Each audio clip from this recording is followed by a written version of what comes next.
and this is a prediction video for September 14th. Let's get started. Let's get started with the speaking cue cards that you want to focus on. So the first one is describe an experience that changed your life. It's been asked a few times, so do practice this cue card a couple of times. So, it's an experience. So what is an experience? Experience is a bunch of, a series of events, right? So A leading to B, leading to C. So mention that. Describe the experience, describe what it was, where it was, and how did it, make things happen for you. Now let's look at the next cue card. Describe a time when you got lost.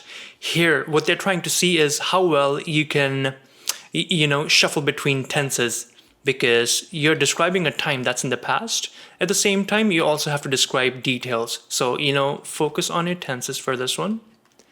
And you also have to focus on details because you kind of got lost, right? So that's what it is.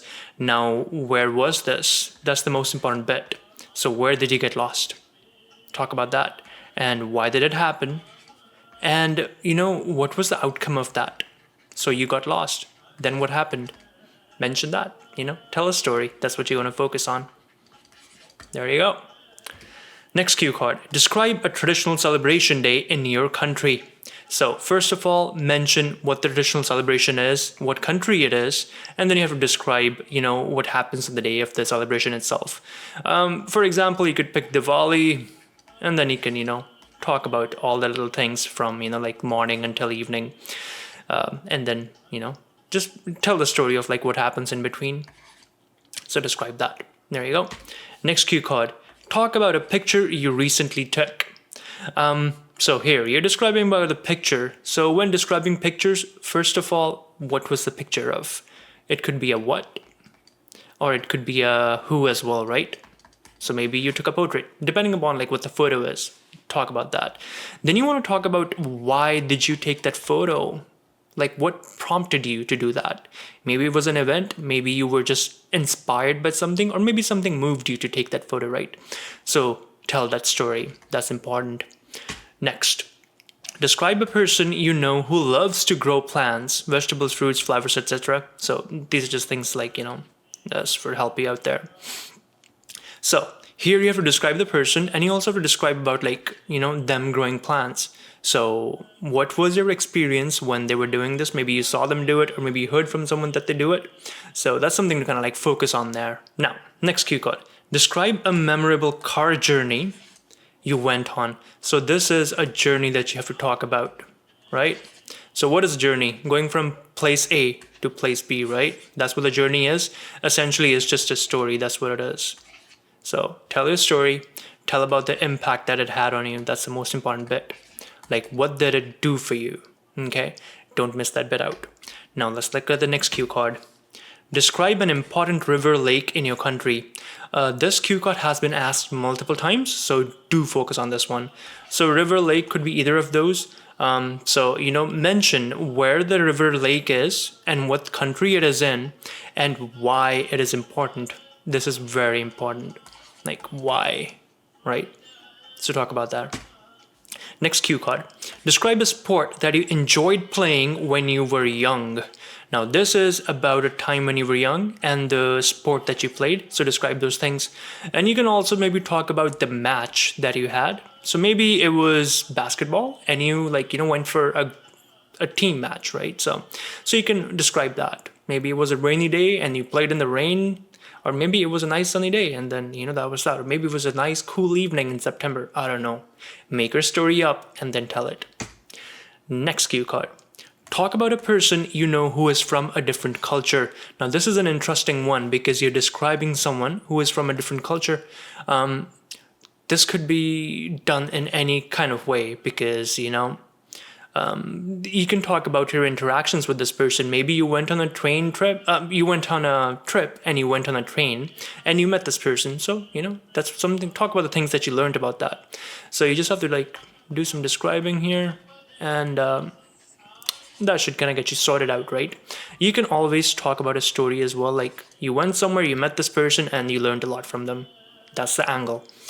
There you go. Now, next cue card. Talk about a book or novel you recently read. This I would really recommend because one, you need to read novels, right? Because that's for your reading. Because for our IELTS reading, you need to have vocabulary and you build that by reading books and novels. So, talk about one. Talk about what the story was, what the title was, and why did you like it?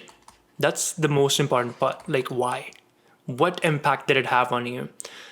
Personally, I'm reading like The Count of Monte Cristo once again. So I love the book because the struggle of it, the character, that's quite inspiring. And, he was in jail for about like 14 years. So that's kind of like how he comes out and takes his revenge. That's very interesting. Yeah, but that's just like, a novel that I'm reading. So go for it. Now, let's move on to writing task 2. So I'm going to give you a couple of questions here that you want to focus on, okay? So the first one, some young people go to college or university to have a successful career path. Others, however, choose to go straight to work to gain real-life experience after high school.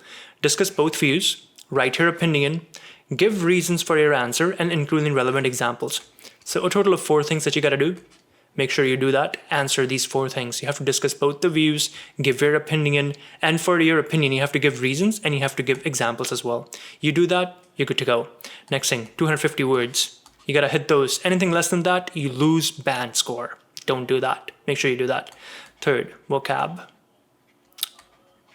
That is very important. Topic-specific vocabulary, avoiding repetition, using connectors, and making sure everything is, coherent and cohesive.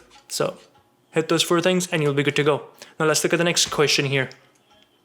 Some people think that the news has no connection to people's lives, so it is a waste of time to read the newspaper and watch television news programs. To what extent do you agree or disagree? Give reasons and include any relevant examples. So again, you have to do 3 things, but we'll just say 4 because you do want to discuss both the sides, right?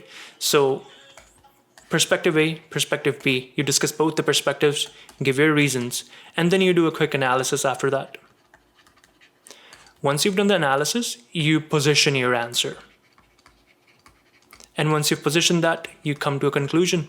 And that's pretty much it. That's how you write an essay. I just gave you like the whole thing. Of course, before you kind of talk about both the perspectives, have your introduction, because that's important. And you also want to position yourself in the beginning itself. That, hey, I'm going to be saying that, I don't agree with this or I agree with it. So position yourself. So that's kind of what you want to focus on. Now, next question. International travel and tourism has become easier and more affordable. Is it a positive or a negative development? Give reasons for your answer, including relevant examples. 4 things. You have to weigh the pros and the cons, right? So weigh your answer, write down your pros and cons. And this is something you want to do in your in the beginning itself before you start writing. Basically, you want to plan this out. This is the planning. Once you've done the pros and cons, you do a quick analysis. Does it make sense to, follow through with this? And would it be negative or positive? Depending on that, you can come to your conclusion. Oh God, I can't spell conclusion right now. Oh, whatever. So anyway, focus on this, write your answer out, and you'll be good to go. Remember, 250 words, hit those, make it coherent, and make it cohesive as well. So, CC. There you go. Now, next question. International tourism has brought great benefits to many places. However, there are serious concerns about its impact on the local environment and residents. Do negative effects of international tourism outweigh its benefits? So, you have to give reasons again, and you have to include the relevant examples. So, we are looking at negative effects, and we're looking at positive, right? So, you have to do 4 things here. That's important. So, write down both the perspectives. Do an analysis and write down your position, and then write down your conclusion. There you go. That's how you want to go about this.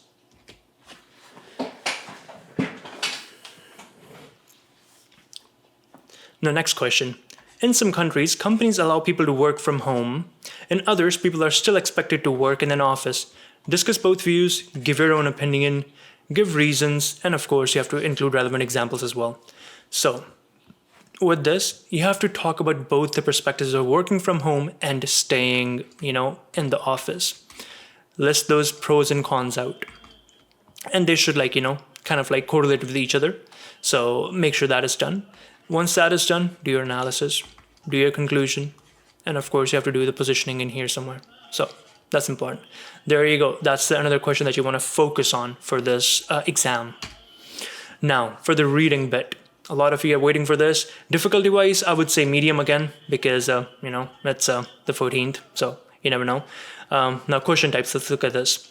Multiple choice, I always say multiple choice because they're always there. So, focus on that question type in your practice. Short answer questions, I would focus on those. Focus on finding information accurately and efficiently and quickly. That's the way to kind of go about that. True, false, not given. You know how this is done. First of all, read the question. Once the question is done, you look for your keywords. First of all, read the question. Once the question is read, you look for your keywords. Then you start skimming and scanning for basically, where the information might be. When you find the location, slow down. Now compare the information that you saw in the question and in the passage. And then you can decide if it's true, false, not given. And then you write down your answer. Basically, that's how you want to go about true, false, and not given. I just showed you how to do that in less than 30 seconds. Good to go. Number 4, matching sentence endings. So this one here, again, it's about finding the right words. So key focus is synonyms and antonyms because, that's how you can find actually the answer accurately. You need to know that. Vocabulary is key. Note completion, I would recommend you practice these as well. And of course, finally, matching headings. Matching headings can be a little tricky for a lot of guys. So, build your vocabulary. That's most important thing for reading. You need to understand the words to be able to understand the meanings of them, right? So there you go. That's the question type that I would focus on for this coming exam. So there you go. That's the prediction video. I hope you like it. I hope you find it useful. And hey, if you have any friends who are struggling with this stuff, share it with them. They'll find this useful. And of course, if you got any concerns, questions, drop them in the comments. I'm around. I'll give you some advice on that. And good luck with your exam. I'll see you in the next video.